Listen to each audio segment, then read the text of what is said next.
Back in 2002, this semi-final wasn't even televised. I remember being in Brook Park holding a radio about the size of my hand, and a bunch of lads had gathered round it as we listened to the commentary live from Turner's Cross as Derry City valiantly fought their way to the FAI Cup final. That night there were two heroes on the pitch. First of all was Alan Goff, who made a great save from a penalty against George O'Callaghan, and the second was the goal scorer in the night that gave us the victory. Tell all the boys you know, because Dee Curran's about to get Derry Nostalgic with Sean Friars.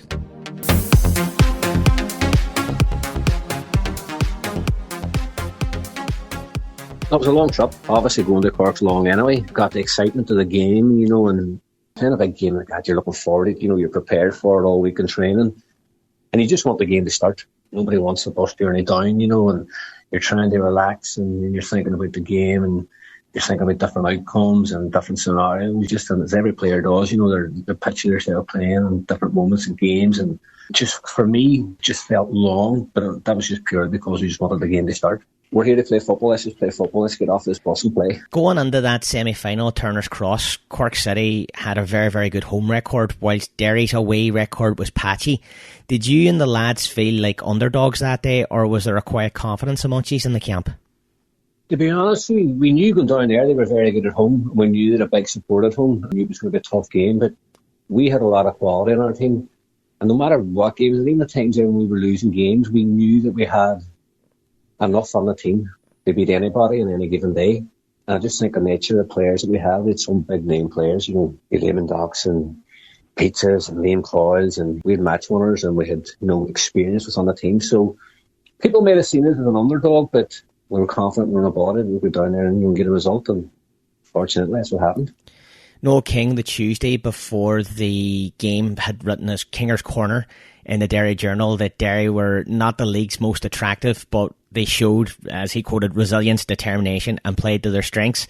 What do you remember about the strengths of that team, both in style and character?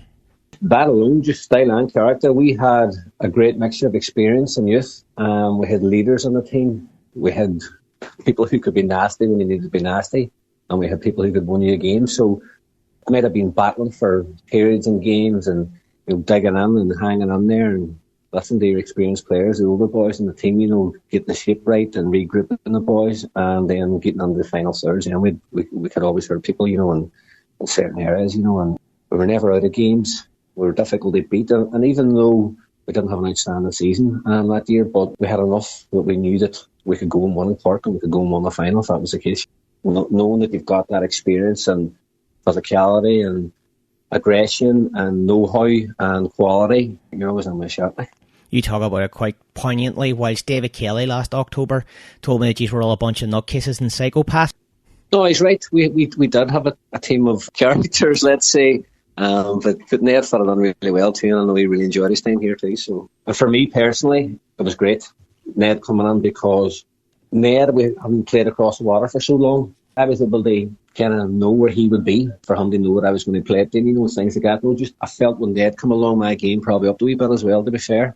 Playing with Liam Coyle, Liam needs no introduction. What a player. At that stage, Liam's legs didn't get him around the pitch as he would do, so with Liam, it was a case of getting onto Liam's feet and getting him to hold it up, and then if Liam gets a half a yard in the box or outside the box, or do something special and score a goal. Whereas with Ned, he could come short and spin, give you a kind of different dynamic going forward, and not a good understanding with him. On the day of the game, Kevin Mahan said that a draw would not be a disappointment. Was the mood and the message within the squad really just don't lose this game at any cost, or were you always going down there to win the game? We were always going to win, and I'm sure any player in our team would tell you the exact same thing. I know Kevin saying that is probably because of Cork's record, at home, and because they've been doing quite well. We were confident enough that we could go and beat them. Now, it was a tough game, don't get me wrong. They were a good side. It was a tough game. We had that belief. When we get there, we'll travel that far. Let's just get the job done. There was around 8,000 at Turner's Cross that day, and only a few hundred Derry fans made the journey. Do you remember what the atmosphere was like, and did the Derry fans make themselves heard in a big way? They always do, and obviously, being our fans, when we come out, you see them, you look for them first, because that's your wee bit of comfort. You don't know that they're down there. Plus, it also gives you that incentive. How far have they travelled? How much money have they spent? They come down and support their team. So it's a case of boys, let's leave everything on the pitch and let's give them something to take back up the road. So the atmosphere when we walked out, you felt it as soon as you got out on the pitch, and you're looking at your own supporters, and we could hear them supporters sing. But when you get there, you don't hear the crowd as much. You know, the crowd, you're focused that much in the game and stuff, and so the crowd then becomes irrelevant. It's not like, you know, in England when you're playing in front of 45 to 50,000. All the players around the pitch will hear their partners on the pitch, you know, the two midfielders or the fullbacks and centre halves, the goalkeeper and the fullbacks. And you're that focus is zoned into the game that the crowd becomes, they drown out like. Going into the game, Peter Hutton failed a fitness test that day. Was there a nervousness about going into the semi-final without such a key figure? Of course, because he's such a massive figure, isn't he? And he's such a massive presence in the team.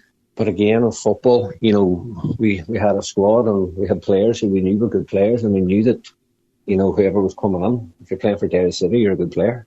But Pete's on the change rooms, you know, and poor Pete said we were in the training ground, and it still adds something, you know. That's what I'm saying when we talk about characters and experience in the team, and players are invaluable. Kevin Deery had to be moved on the right back as a result, so Eddie could go into the centre. Deery is only 17 in this game, and it's actually referred to as one of his first big performances in a Derry shirt. What do you remember about Deery at that age and how he handled the pressure of that big occasion? Well, me and Kevin are really close now still to this day, and we would talk about that game quite a lot. Kevin was ready. I thought Kevin was outstanding that night. You watched how Kevin played throughout his career, and even you watch him as a manager, Kevin's a winner. Simple as that. Born and bred winner. You know, Derry man, that's his team. And that night, talk about a big performance. He didn't play like a 17-year-old. He played like a veteran. I thought Kevin that night was different class. Like really, really, really outstanding that day. Leading towards the breakthrough and the penalty, was it a cagey affair or one that you felt was always building towards something? It was hard because they were top for spells. They were. We had our wee periods in the game, but before the penalty, they had this wee bit of momentum. I didn't feel a nervousness with some of the team. I always felt that it was all right. You know, sometimes when you're playing, it's hard, you know, they put your finger on it, but when they missed the penalty, when Agafi saved it, I knew we'd won the game that night. It was just one of them things that they had their opportunity, you know, maybe they go and then have no that home support, and that was their chance. And then shortly after, then we scored our goal. Like, you have brought it up. Alan Goff does make a huge save from a penalty from George O'Callaghan. What do you remember about the moment the penalty was given, and what was the reaction in the team after Goff kept it out? I just remember that we think, right, okay, there's still time for us. If they score, there's still time for us to get one back. But it was just like, it's just made it that bit harder. And then it's gone from we can get back in the game to as soon as he saved it, let's go on it. It's just a change. It made us 2 foot bigger and then 2 foot smaller. You see it all the time in football how, you know, momentum can change in games. Dubious penalty award, or did you agree that it was a penalty? I don't think it was, but it was given anyway. And do you know what? It actually added to the occasions. Your moment comes up next, and the journal report says that you might have misread the flight of the ball and wanted it on your right foot instead of your left. Is that how you remember it, or were you just reacting on the moment? As it come over my shoulder, it was sitting kind of on my right a wee bit. And obviously, me being a left, I wasn't as comfortable on my right. So I had to kind of manoeuvre my body. And it was like a kind of scissor kick kind of thing. I had to jump up and throw me right and hit my left. It probably looked a wee bit unorthodox, but no, it was definitely meant. It was just me positioning my body where I could get my left foot close enough that I could strike with my left rather than my right. Knowing my right foot, that was probably a good choice. Like, so it's just normally just for balance, like, but it turned out to be a nice finish, to be fair. So, have you ever seen it back? Because obviously there was no TV coverage of the game. I did. I've seen a highlight on it somewhere. But I can remember the ball sitting up. I've just bounced up Lovis, just running in front of me. I didn't have the time for it to come right down, you know, just for me had it clean, you know, just on my left, because there was someone like coming across from me. So it was one of the ones I had to try and take it at its highest point. So I jumped up and just kind of used my right to swing to kind of generate the kind of power from my left. And, you know, it happened so quick, but I remember just then few instances anyway from it. And then the next thing I remember then, this is the Daily Mirror, me running with my top off and Kevin Deery running after me. I don't remember how that happened, like, but you know, that's just the emotion of scoring for your hometown team, you know, in the semi-final. No, it was a really nice feeling. My mum actually had said to me before, she said, I think we'll score tonight. I said, I hope you're right. She called it. Bernie called it, so. Nice thing to hear there. In hindsight, though, would you say that the result came down to Derry outsmarting Cork on the day, tactically and mentally, or was it just a simple case of wanting it more? Well, sure, Cork wanted it a lot too, being a semi-final and at home. With Pizza being out, obviously, we had to change things, and it was a brave decision by Kevin to throw somebody so young in. Well, an amazing decision, and Kevin took off from there on, didn't he? Eddie was outstanding too, playing on there.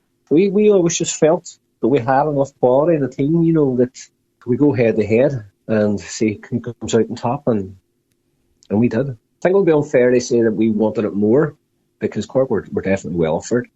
Just the big moments in the game fell our way, I suppose. It was a tough game, it was a tough encounter, it was a battle, there was some really good football played at times. It was a proper semi-final, Was that semi-final in many ways tougher than the final itself when you take into consideration the travel, the limited support and the conditions down at the ground? A semi-final can be more draining than a final, because in the final you have that day out, don't you? You have a big set of supporters come down, you have the whole atmosphere of a final, and a big turnout. The semi-final, I suppose, like you're saying there, they outnumber us in terms of support, even though we took down a few hundred. I think it actually gave us the belief then that we'll go on and win it. It's okay knowing that we've got the quality, we've got the characters, we've got all this, the team to go and win. But I think in the manner of it, going down there to their home patch with their crowd, and people maybe thinking, Cork would beat us down there and us going down, and you say the journey, and Evans missing a penalty and us getting a goal, it just heightened just our belief in us as a squad that we were going to go on and win it. And we carried that on the final, and I think we were deserving winners too in the final.